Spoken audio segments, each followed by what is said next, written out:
Well, hello everyone, and welcome back to another Marvel Ultimate Alliance 3 video. Today we are beginning the Running the Gauntlet series, which is where we will be taking a look at the different gauntlets that are made available through the DLC, and of course starting with the first DLC that was made available, that being the Curse of the Vampire. Now, the Gauntlet has a lot of really interesting mechanics that it adds in additional tweaks to the gameplay that you are already familiar with. And for the introductory level, we will be looking at the level 5 Outbreak Gauntlet. Now, the overall purpose of this first Gauntlet installment is to introduce you to the concepts which you will need to become familiar with and the tweaks in the gameplay that are available. Now, these gauntlets play fairly similar to the Rifts in certain aspects because the Rifts themselves allow certain combat quirks like you're seeing here on the left side of the screen, with the EP gauge slowly draining and recovery increasing with outgoing attacks based off of the damage that you're dealing to your opponents.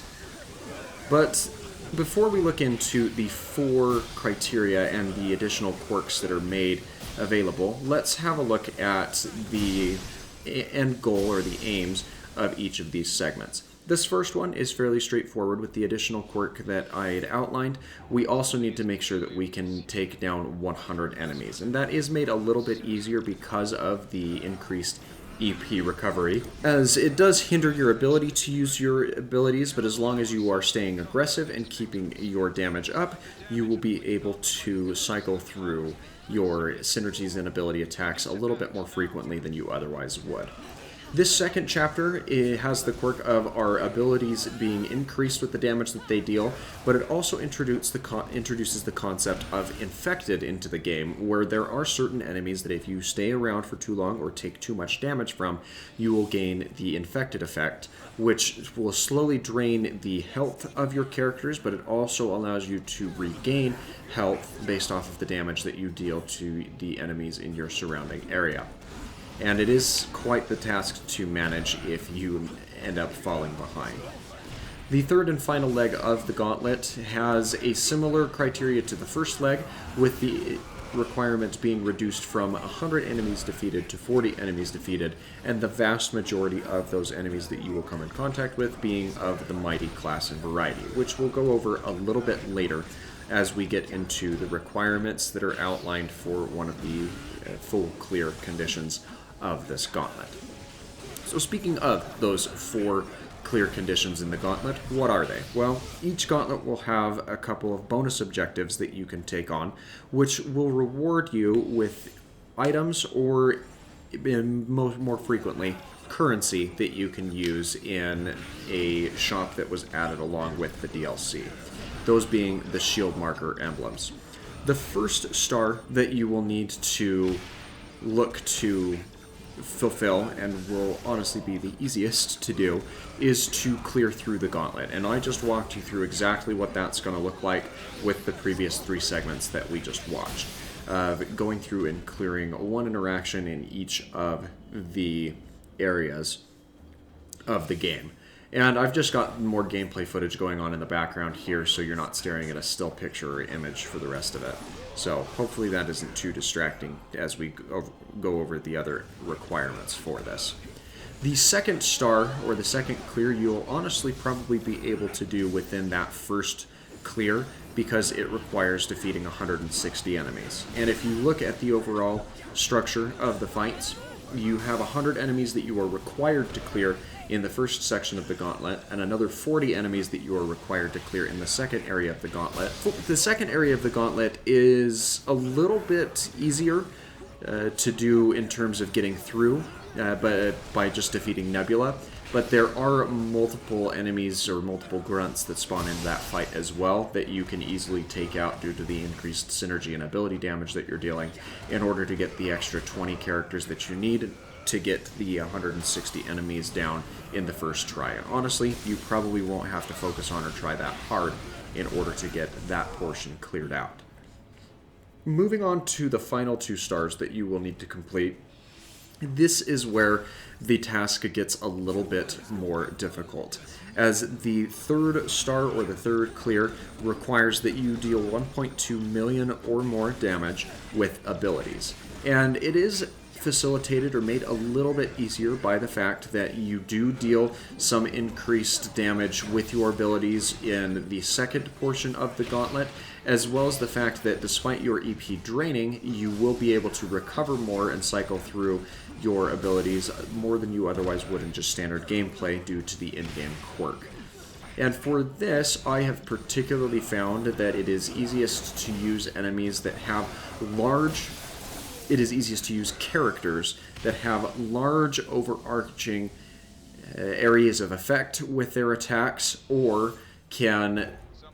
have lingering attacks or attacks that provide lingering damage. And this is the main reason that I choose to use Gambit and Miles Morales as much as I do, because Gambit has those dangerous ground segments that he can put down on the ground around him, and he can have up to 2 of them out at any time, and they last longer once you have them leveled up high enough. And then Miles Morales, with his Electro Web, does have the ability to coat an additional portion of the floor and provide excess or extra damage from that as well over an extended period of time. Granted, it doesn't last as long as Gambit's Dangerous Ground does, but it certainly is something that you can take into consideration when you are looking to rack up ability damage.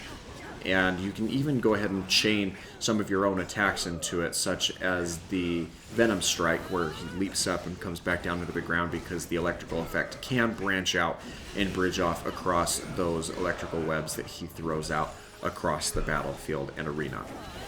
Personally, I believe that I got this portion of the criteria met, that being the 1.2 million damage or more with abilities, in about halfway through, or in the last half of my second run through this Gauntlet. But it's the third criteria that is really going to take a lot more time to get, and by a lot more time I mean an extra or third run through the Gauntlet, and that is because the fourth and final criteria is defeating 120 powerful enemies. Now, if you're not familiar with what constitutes a powerful enemy, it is basically any enemy that you have to interact with that has that purple stagger bar. It may or may not exclude the boss characters, as those are maybe coded a little bit differently, but the mighty enemies do tend to show up with a certain amount of frequency as you progress through these different legs of the Gauntlet, through different rifts, through the main story quest, so you're familiar with what that criteria is in being powerful enemies. Now, the reason why it takes a little bit longer to get this, about 3 runs, is because here in this first segment, where yes, you do have to defeat 100 enemies, you really don't get mighty enemies showing up until the last third or so of that run. They really don't start spawning in until you've already defeated 70 of the standard grunts. But once they do come through, you have a prime opportunity to grab a couple of mighty enemy eliminations here. In the second segment here, unfortunately, the only character that has or could meet that mighty damage criteria is Nebula. And even then, where she's technically more of a boss character, she's not a reliable source of getting the mighty enemy reduction or the mighty enemy takedown that you need to get the final clear on this rift or on this Gauntlet in particular. So the area that's really going to help the most with increasing your overall efficiency in clearing out this Gauntlet is going to be focusing on this third and final leg, because you have a lower enemy cap, but that also is indicative of there being more or a higher concentration of mighty enemies that you will need to confront and take on as this leg of the Gauntlet continues. You will also continue to reap the benefits of being able to unleash some additional or some extra abilities and synergy attacks based off of the fact that as you continue to attack into your enemies, you will be gaining more and more energy back than what you would otherwise expect from just standard gameplay. Additionally, mighty enemies do have a certain chance to drop complete energy recovery orbs as they are removed from the field of play, and that makes things fairly easy in terms of continuing to rinse and repeat your ability in synergy damage, which is not only going to assist in taking out the mighty enemies, but it will also help move you along in your progress as you seek to deal 1.2 million or more damage with the abilities to get that third criteria. Now, once you get all of those taken out, you will earn yourself 100 shield tokens for the first criteria, an additional 100 for the second criteria, 200 shield tokens for the third criteria, and this fourth and final criteria will net you 350 shield tokens, as displayed on the screen right here. But that is going to do it for the first installment of running the Gauntlet. If you enjoyed this video, please feel free to leave a like, and as always, don't forget to check and see if you're subscribed, as the subscription's free and easy, and I bring content to you on a daily basis. Thanks again for watching, and you have yourself an absolutely fantastic rest of your day.